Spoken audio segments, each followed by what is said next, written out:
So guys, I've been wanting to talk about this whole PlayStation 4.5 thing for a while now, and now that more information was released on the system, I feel I know enough about it to form an opinion. So here's the thing, they are supposedly bumping up the performance of the system quite a bit. Now, I'm not a computer guy, I'm an artist, so I couldn't tell you just how much stronger this is going to be. However, from what I've seen over at Gamespot, it seems that it is indeed a rather significant increase in performance. And they did say that no games will be exclusive to the new system. They're for now codenaming it Neo, PlayStation Neo, so that's a good thing. However, when I bought my PlayStation 4, I was happy that I got a good deal on the system. I bought it used, but it was like brand new, and I got it for rather cheap. Little did I know that I would have to buy another PlayStation 4 so soon after buying my original one, because honestly, visuals in games are exceptionally important to me. So if the games I play don't look as good as they should, I can't enjoy them as much. Because, knowing that there is hardware out there where the games look much better than they do on the hardware I own makes me simply not enjoy the games as much. However, there is silver lining to this, and you see, Sony said, apparently, that each game released from now on is supposed to have Neo mode to it.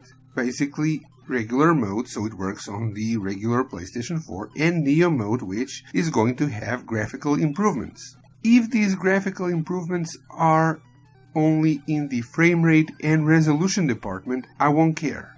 However, and of course I will stick to my old PS4, because, if all they're improving is resolution and frame rate, I don't care about that stuff that much. However, if games in Neo mode have improved lighting, improved shadows, improved post-processing effects, then I'm going to have to buy a PS4 Neo, because these things actually add to a game's atmosphere, they add to the game's overall look and feel. Here's hoping that the only improvements they'll be doing are frame rate and resolution. If that's the case, I don't need this.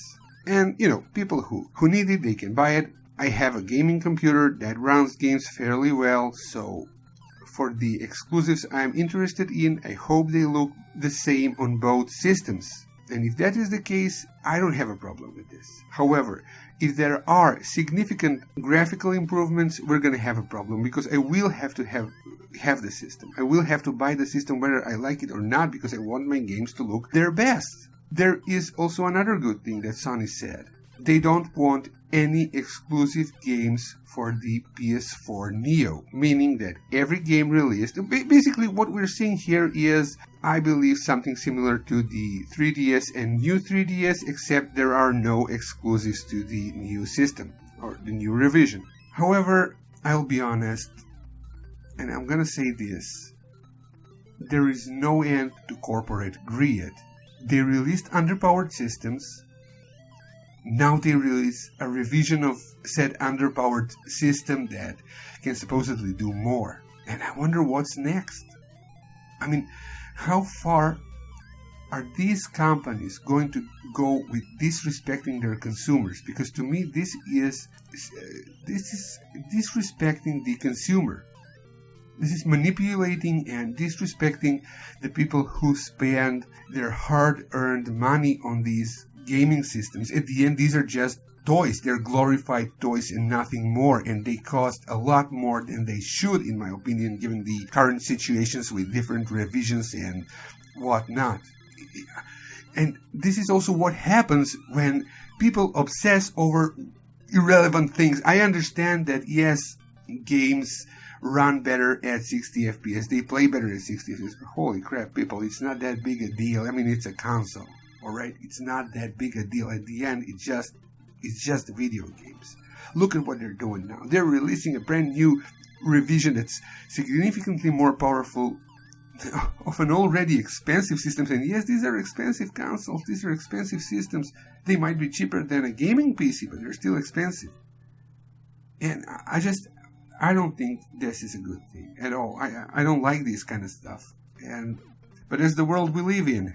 Facebook and Twitter and the internet dictates what's good and what isn't, so this happened. And people are gonna eat it up. And what's even worse, I'm gonna eat it up if games on the PS4 Neo actually look significantly better outside the frame rate and resolution. Well, that's it. We'll see how things go. Only time will tell whether or not I'm going to have to buy this idiotic new PS4.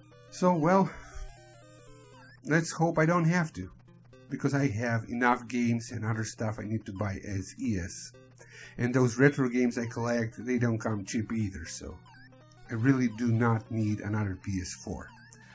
So guys, every once in a while I want to talk about some gaming news that happen to interest me, and for that I decided to use this format where I show a bit of gameplay from some random game I'm playing while commenting over that on the news. However, I don't want to come off as if I'm ripping off Rich from Review Tech USA, who uses the same format. I simply don't have the environment and means to properly record myself just yet. My camera isn't high quality and I don't have the proper lighting and all that. So with that in mind, I want to use this format if that's not a problem for the time being. And if things change, I will record myself when talking about news that, interest me. I don't intend on reporting gaming news. I simply want to share my opinions and how I feel about certain things regarding the gaming industry.